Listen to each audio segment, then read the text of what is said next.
Hi, I'm Frank A. Lancione. On behalf of the Civil Discourse Club of the Villages, I'd like to welcome you to this podcast on how Community Development Districts work, CDDs. In this first one, we're looking at the issue of how do you go from being a cow pasture in a very short period of time to being an up and running community. If you live in the state of Florida, every inch of the state of Florida falls within one of 67 constitutionally chartered counties. County is the basic unit of self-governance in the state of Florida. The state also charters cities and towns and special districts. A special district is a defined area with a defined purpose. For example, there are 5 big water management areas in the state of Florida. There can be fire management areas. The special purpose district that we're most interested in are community development districts. Now, what do CDDs do? Well, you can see that up here on the chart.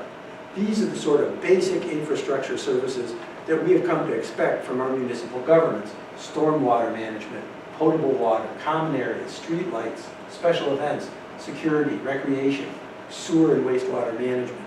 These are the kinds of things that we get from the infrastructure side of community development districts. Now I want you to go back and think of about 3 years ago, and when you were in your car going towards Orlando, maybe you were going to Costco, a good villager thing to do, and as you entered Florida's Turnpike from Wildwood and started down, and you looked to the right, what did you see? Nothing. There was nothing out there but poor Clyde the cow. And Clyde the cow was out there in the field and not much else.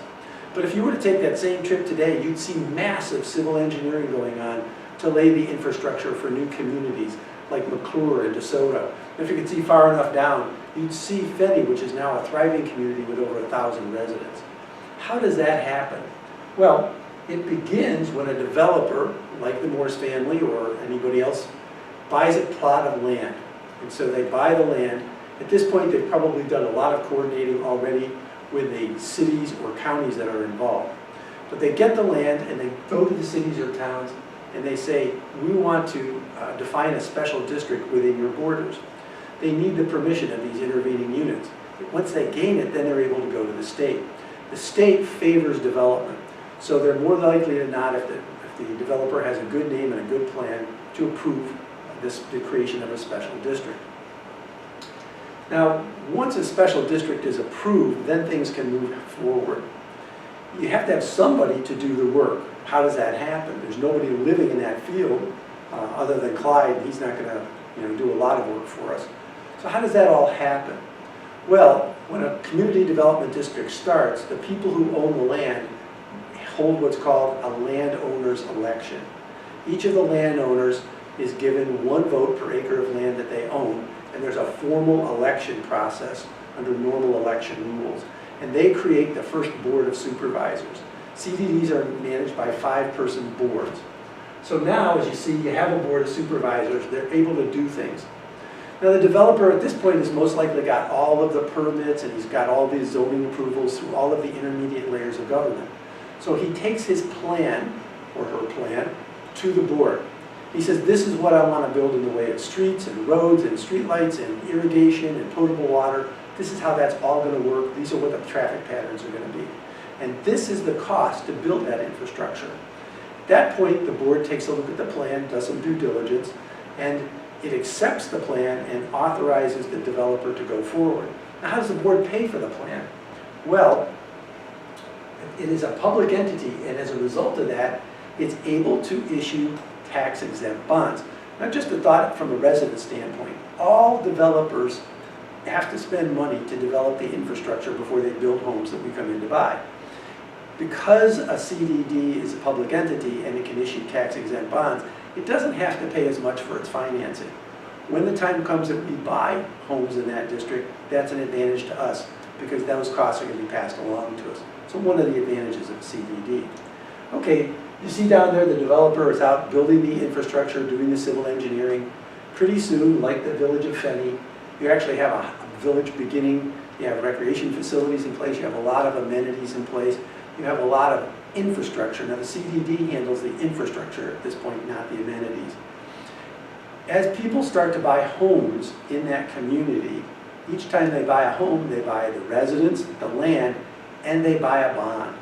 That bond is their share of the cost of building the original infrastructure the things we saw that were on the prior slide, in that unit that they live in.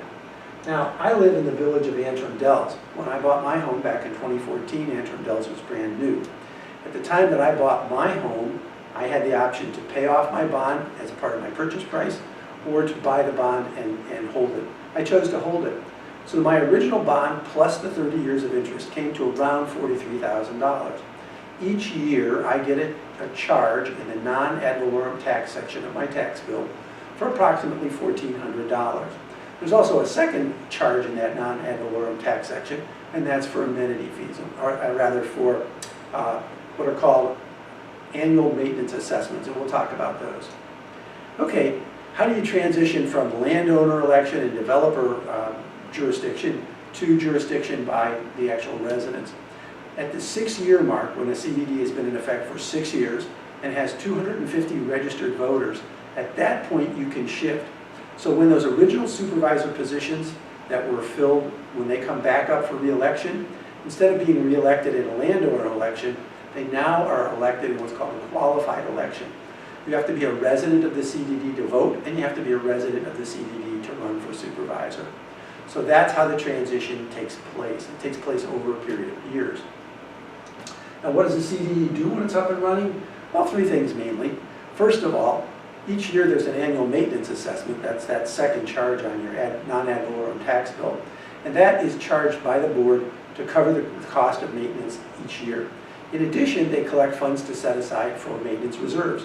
I live in CDD 10. We have an annual operating budget of $3.3 million and approximately $14 million in annual reserves. So it's a lot of money for the board, and they have to provide a great deal of financial oversight. The second thing that the board does is there's a lot of contract management that needs to be done. All the services that a CDD receives are provided through the district government, which is a service center, and through contractors hired under contracts that the district government awards and manages. So there's a lot of work that the supervisors have to do, looking at, is the district government contracting for the right things? Did they select the right people? And are they delivering what they promised? The final thing that the board does is a lot of policy. When a CDD is created, there's an initial set of architectural guidelines. And when you sign for your home at the closing, one of the things you sign are deeds and covenant restrictions, one of which says, I won't make any changes to the exterior of my property without running that through an architectural control review process. Well, that architectural review committee process is actually under the auspices of guidelines that are owned, maintained, and kind of overseen by the CDD. So summing up, you started off with Clyde the cow. You got the approval of the intermediate levels of government. There was an initial landowner election. They then, once they accepted the plan to build the infrastructure, went out and raised tax-exempt bonds. The developer went to work building out the infrastructure, then building out a community. People who bought in that community, they paid for a bond assessment, which they either paid off at the closing or paid off over time, and it was collected in their annual tax assessment. At 6 years and 250 registered voters, we started to move from landowner elected supervisors to resident supervisors. And the CDD board, once it's up and running, is doing financial oversight, contract oversight, and policy oversight. A couple of quick observations. Because of the tax-exempt bonds, there's a cost savings to us as residents when we buy in. The whole idea of a CDD enables developers to build more than just the minimum. If you look at Morse Avenue or Buena Vista Avenue and compare that to State Route 44, you can see what the difference is. And then finally, the whole idea of a CDD is to provide an orderly transition from developer leadership to resident leadership. So on behalf of the Civil Discourse Club, thank you for listening, and hope this was helpful, and that you'll look at some of our other podcasts. Thank you.